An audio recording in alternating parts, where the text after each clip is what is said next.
sur Shido Podcast, le podcast indispensable pour tous les dirigeants, managers et consultants en quête d'astuces et de bonnes pratiques digitales pour simplifier leur quotidien pro et perso. Ce programme est disponible sur l'ensemble des plateformes de diffusion de podcasts.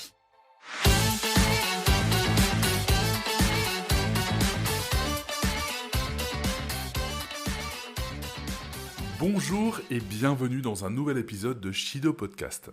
Je suis Raphaël et je suis ravi de vous retrouver aujourd'hui. Avant d'entrer dans le vif du sujet, j'aimerais vous remercier très sincèrement, chères auditrices et chers auditeurs, de me suivre et d'écouter mes astuces digitales depuis quelques mois maintenant. Pour pouvoir faire bénéficier de ce podcast gratuitement au plus grand nombre et sortir un petit peu du lot des milliers de podcasts qui existent, parce que oui, il y en a des milliers, des millions, j'ai vraiment besoin de vous. Pour ça, et comment vous pouvez m'aider? Tout simplement en mettant 5 étoiles dès maintenant sur vos plateformes d'écoute préférées, que ce soit Spotify, Apple Podcasts ou encore Deezer, il y en a plein d'autres. Un grand merci d'avance si vous me mettez des étoiles qui me donneront un peu plus de visibilité. Bon, nous allons maintenant plonger dans le vif du sujet, un sujet qui nous touche tous au quotidien, la prise de notes. Dans notre monde numérique, savoir capturer l'essence d'une réunion, d'un cours ou simplement d'une idée éphémère qui vous traverse l'esprit, c'est plus crucial que jamais. Nous allons explorer ensemble des outils digitaux innovants, des techniques éprouvées et des astuces digitales pour transformer votre manière de prendre des notes. Est-ce que vous êtes prêts à maximiser votre efficacité de prise de notes? Oui? Alors c'est parti, à tout de suite.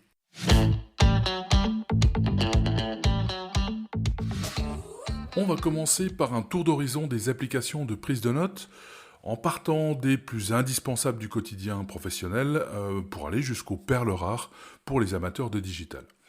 On va commencer notre voyage avec Evernote. Evernote, c'est un outil qui s'est imposé comme un incontournable pour les professionnels en quête d'efficacité. Sa longévité sur le marché témoigne de sa capacité à s'adapter et à innover. La force d'Evernote réside dans la synchronisation dans les différents appareils, mais vraiment d'une manière sans accroc. C'est vraiment très bien fait. Ça vous permet d'accéder à vos notes où que vous soyez et quand vous le souhaitez. Il a une fonction de recherche avancée qui est véritablement un atout pour moi, capable de fouiller à travers des piles de données pour retrouver exactement ce que vous recherchez. Cependant, si vous optez pour la version gratuite, vous pourriez peut-être trouver des limites qui sont un peu frustrantes, comme un nombre restreint de notes enregistrables par exemple, ce qui peut s'avérer assez limitant pour des utilisateurs qui sont un peu intensifs et qui ont beaucoup d'idées ou beaucoup de notes à garder en mémoire. Un autre outil que j'aime bien aussi citer, c'est Notion. Notion, ça s'écrit N-O-T-I-O-N. C'est vraiment un espace de travail modulable, hein. C'est pas fait que pour prendre des notes, mais je connais beaucoup de gens qui l'utilisent pour prendre des notes et pouvoir gérer des projets avec des notes liées à ces projets, par exemple. Pour moi, Notion, c'est vraiment le couteau suisse de la gestion de projet et des notes. Sa flexibilité, c'est son plus grand avantage. Il permet vraiment à chaque utilisateur de personnaliser son espace de travail en fonction de ses besoins spécifiques. Ça permet aussi d'intégrer d'autres applications. Il excelle vraiment Notion dans ce domaine-là pour pouvoir rendre le partage d'informations et la collaboration plus fluide. C'est-à-dire que vous allez pouvoir partager vos notes avec d'autres personnes et les hiérarchiser en fonction de qui a droit ou pas à vos informations et à vos notes. Un autre outil que je voudrais vous partager aussi, c'est OneNote de Microsoft. C'est souvent le choix de prédilection de ceux qui sont déjà bien ancrés dans l'écosystème Microsoft. C'est un carnet numérique, il offre une flexibilité remarquable pour organiser vos notes, avec une intégration profonde avec Microsoft Office. Ça veut dire que vous allez pouvoir vraiment relier tout l'univers Microsoft avec OneNote. Cette application est particulièrement utile aussi pour ceux qui travaillent régulièrement sur Word, Excel ou PowerPoint. Ça permet une transition sans effort entre les notes et les fichiers Office. OneNote est gratuit, donc c'est vraiment ça intéressant, c'est vraiment un avantage. En revanche, je trouve que l'utilisation de OneNote est des fois un peu lourd à gérer, surtout sur des appareils qui sont pas très performants. Si vous avez un outil de type smartphone un peu vieillot, c'est un petit peu plus compliqué. Si on reste maintenant dans l'univers Google, vous avez Google Keep. Keep, ça s'écrit K-E-E-P. C'est vraiment la réponse de Google à la prise de notes rapide et sans fioriture. Là, pour le coup, on est très simple. C'est une interface utilisateur qui est vraiment conçue pour la simplicité, pour l'efficacité. Et ça permet, voilà, même si vous êtes sur un smartphone, de pouvoir prendre une note extrêmement rapidement. Keep est bien sûr bien intégré à l'écosystème Google.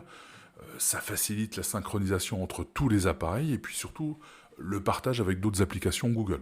Cependant, si vos besoins dépassent un peu la prise de notes basique, là pour le coup vous pourriez trouver que Google Keep est un peu limité en termes de fonctionnalité. Je trouve que c'est un peu simple quand même, et donc quand vous recherchez des choses vraiment poussées, notamment dans le classement, notamment dans des fonctionnalités un peu plus développées, ça va être un petit peu compliqué.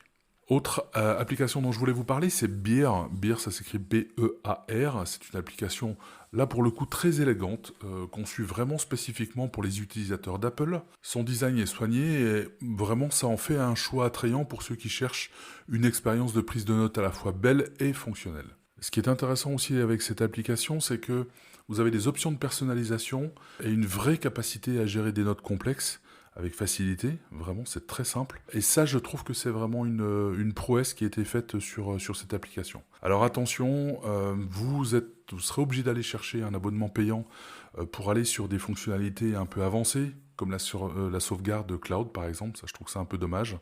Et puis son utilisation est vraiment limitée aux appareils Apple. Ça ne fonctionnera pas sur Android. Donc voilà, deux bémols on va dire sur cette très très belle application, mais voilà, il y a quand même des bémols. Autre application que je voulais aussi évoquer, c'est Zoho Notebook. Zoho, ça s'écrit Z-O-H-O. Notebook, N-O-T-E-B-O-O-K. Cette application sort un petit peu du lot par son approche visuelle, qui est aussi personnalisable, de la prise de notes. Chaque note peut être colorée, organisée visuellement, ce qui rend vraiment la gestion de vos idées à la fois agréable et intuitive. Et puis c'est une application qui est totalement gratuite, donc c'est vraiment un avantage considérable pour ceux qui cherchent à organiser leurs pensées sans avoir à investir quoi que ce soit. En revanche, son manque de notoriété peut aussi soulever des interrogations quant à sa capacité à s'intégrer avec d'autres outils plus largement utilisés. On parlait tout à l'heure de Google Google Keep qui est vraiment intégré dans l'univers Google, ou bien OneNote qui est intégré dans l'univers Microsoft. Là on n'a pas d'intégration vraiment possible. Côté sécurité, je voudrais vous parler de Obsidian. Obsidian, ça s'écrit O-B-S-I-D-I-A-N. C'est une application qui est vraiment conçue pour ceux qui veulent un contrôle total sur leurs données. Là, pour le coup, vous gardez vos notes en local et vous allez pouvoir créer des liens internes entre les différentes notes et les visualiser avec des connexions sous forme de graphique. Donc c'est très visuel et ça permet d'avoir une approche complètement différente de ce que vous avez l'habitude d'avoir dans vos prises de notes. Côté avantage, vous n'avez pas besoin d'avoir un abonnement pour pouvoir l'utiliser.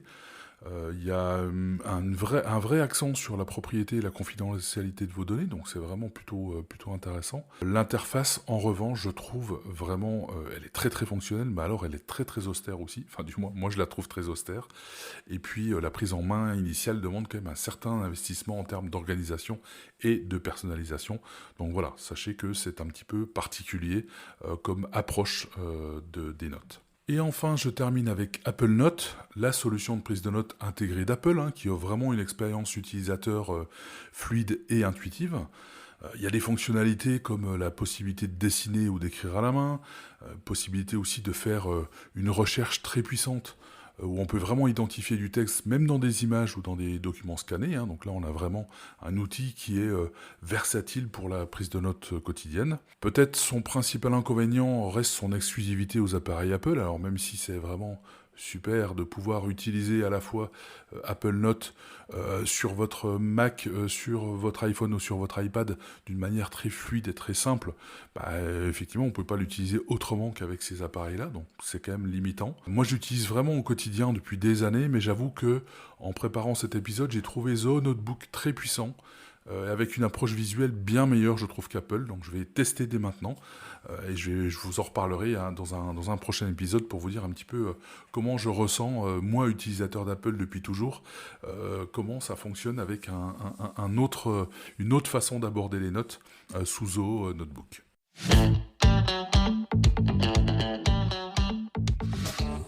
Alors, vous l'avez compris, chacune de ces applications a ses forces et ses faiblesses. Et puis bien sûr, le choix dépendra de vos besoins spécifiques, de votre environnement de travail ou de vos préférences personnelles tout simplement. Si vous deviez choisir aujourd'hui une application vraiment qui vous correspond au niveau des prises de notes, je vais vous donner quelques fonctionnalités à avoir absolument. Première, c'est la saisie de texte qui doit être simple et directe, offrant en même temps une richesse de mise en forme, c'est-à-dire qu'il faut que ce soit en gras, en italique, en souligné, en couleur. Ça aussi, toutes les prises de notes ne sont pas en couleur, ou des fois vous ne pouvez pas changer. Et je trouve que voilà, mettre un petit peu de couleur, c'est pas plus mal, et ça permet d'avoir quelque chose qui ressort un peu. Pouvoir utiliser aussi diverses typographies pour pouvoir rendre vos notes non seulement plus attrayantes, mais aussi plus faciles à naviguer et à consulter. L'organisation aussi, c'est la clé. Une application performante doit permettre de créer des dossiers ou des catégories pour structurer vos notes. Sinon, ça peut vite être le bazar. Et puis aussi, vous pouvez utiliser des tags ou des étiquettes pour pouvoir classer et retrouver facilement vos idées.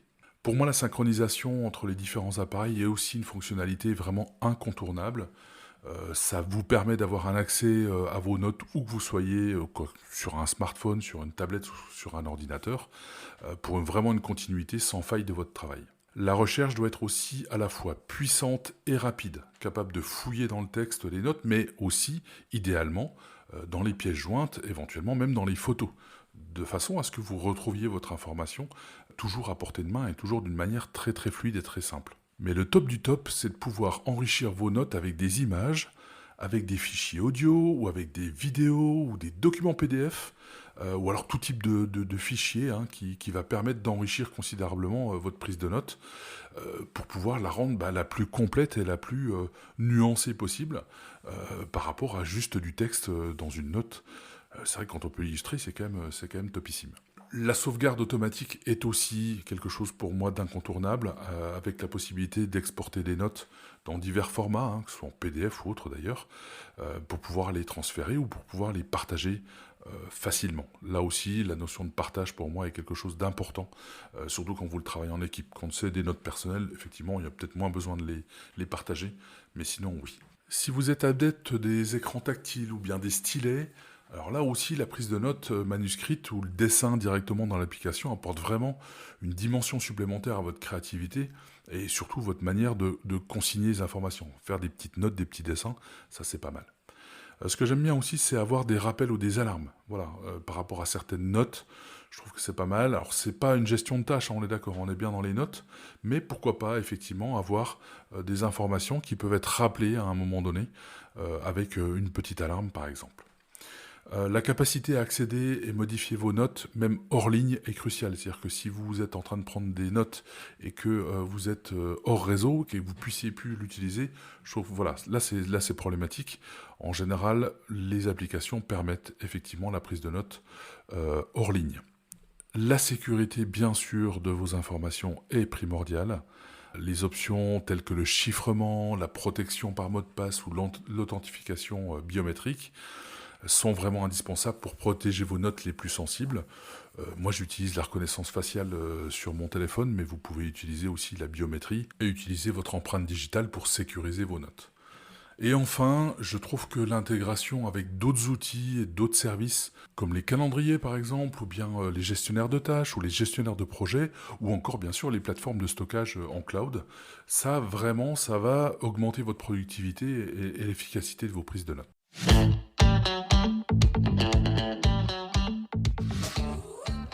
Quelles sont les bonnes pratiques pour pouvoir vraiment avoir des prises de notes qui soient les plus fluides, les plus intéressantes possibles et que vous puissiez les utiliser de la manière la plus simple possible?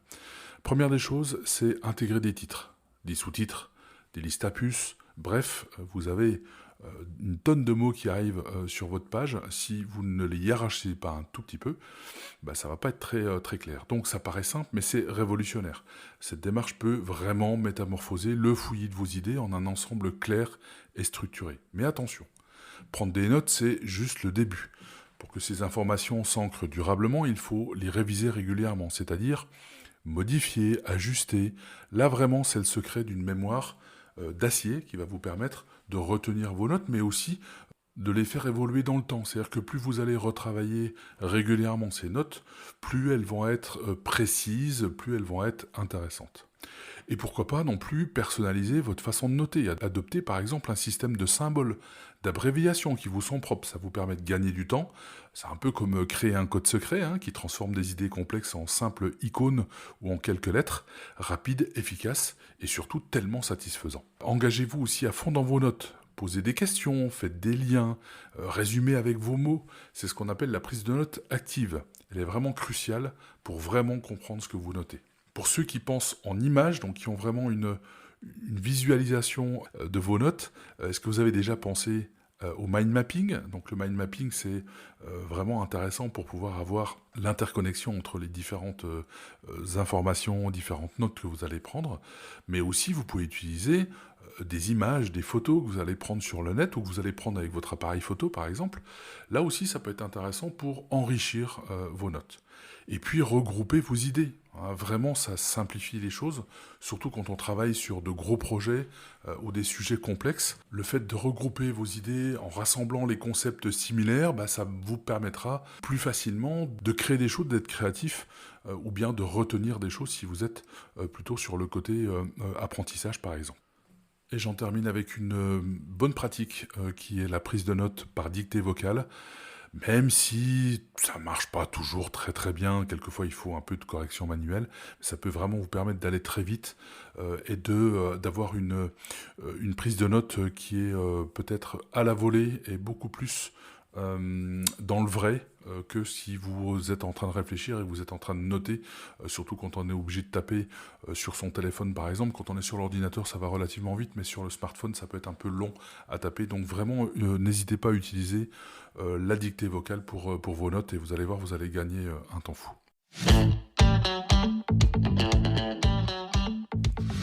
On va faire maintenant un petit tour du côté des astuces digitales. Il y en a une qui est très simple, c'est l'utilisation des tags. Les tags, ça vous permet de pouvoir retrouver très facilement, en taguant tel ou tel thème, vos notes, vous allez pouvoir les rechercher beaucoup plus facilement. Alors ça peut être par sujet, par projet, pourquoi pas par sentiment, mais voilà, les tags sont vraiment des outils précieux pour filtrer et retrouver facilement toutes vos pensées. Moi j'aime bien utiliser aussi des images ou des liens pour structurer mes notes. Dès que ça fait référence à quelque chose, si je vais chercher sur le net, ou si j'utilise ChatGPT par exemple pour avoir telle ou telle création, ou aller chercher des choses un peu différentes de ce que je peux avoir moi dans mon esprit et me donner des idées, je vais mettre ces liens ou je vais mettre ces images directement dans ma prise de notes, ce qui va vraiment enrichir ma prise de notes d'une manière beaucoup plus puissante que si je restais tout simplement à écrire avec des caractères tout simplement. Certaines applications proposent aussi des templates personnalisés qui peuvent vraiment révolutionner votre façon de prendre des notes. Vous allez pouvoir par exemple avoir des modèles pour différents types de notes, les réunions, les projets, bref, vous allez avoir une standardisation qui permet de gagner du temps et de l'énergie quand vous allez prendre une nouvelle note sur tel ou tel sujet. Pour ceux qui travaillent tard ou qui préfèrent simplement une interface moins agressive, n'oubliez pas aussi d'utiliser le mode sombre. Même dans la journée, au bout d'un moment, effectivement, quand on travaille sur des notes, sur son smartphone par exemple, si vous êtes dans le train en train de prendre des notes, le mode sombre va être plus doux pour vos yeux et ce sera moins fatigant pour travailler. Et puis bien sûr, n'oubliez pas la puissance de l'audio et de la vidéo. Ces formats peuvent vraiment capturer des nuances, des tonalités que le texte vraiment a du mal à transmettre, que ce soit pour enregistrer des conférences, ça peut être un petit bout d'une conférence que vous avez entendue, ou bien il y a un reportage radio ou un podcast que vous êtes en train d'écouter, vous allez capturer juste la partie qui vous intéresse et vous pouvez aller le mettre dans vos notes.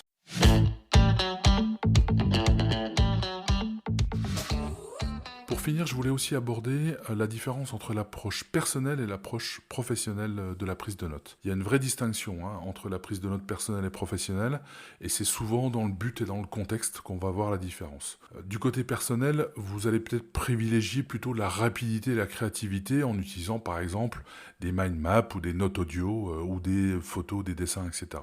Côté professionnel, on va plus être sur de la clarté, de la structure, de la capacité à partager et puis bien sûr à collaborer, parce que là ça devient primordial de pouvoir collaborer avec d'autres personnes sur vos notes. Dans tous les cas, le conseil que je pourrais vous donner, c'est d'utiliser un seul outil et puis prévoyez bien de cloisonner entre le pro et le perso.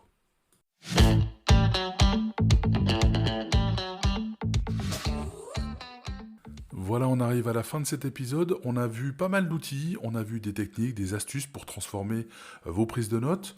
L'essentiel, c'est vraiment de trouver ce qui fonctionne le mieux pour vous, pour votre style de travail, pour vos besoins, pro et perso bien sûr. Je vous encourage vivement à expérimenter certains des outils que je vous ai présentés aujourd'hui, les méthodes, les bonnes pratiques, etc. N'oubliez pas, le but ultime, c'est de rendre vos prises de notes aussi efficaces et agréables que possible. Merci en tous les cas d'avoir écouté cet épisode de Shido Podcast. On se retrouve très vite dans un nouvel épisode et d'ici là, n'oubliez pas de vous simplifier la vie avec le digital. À très vite.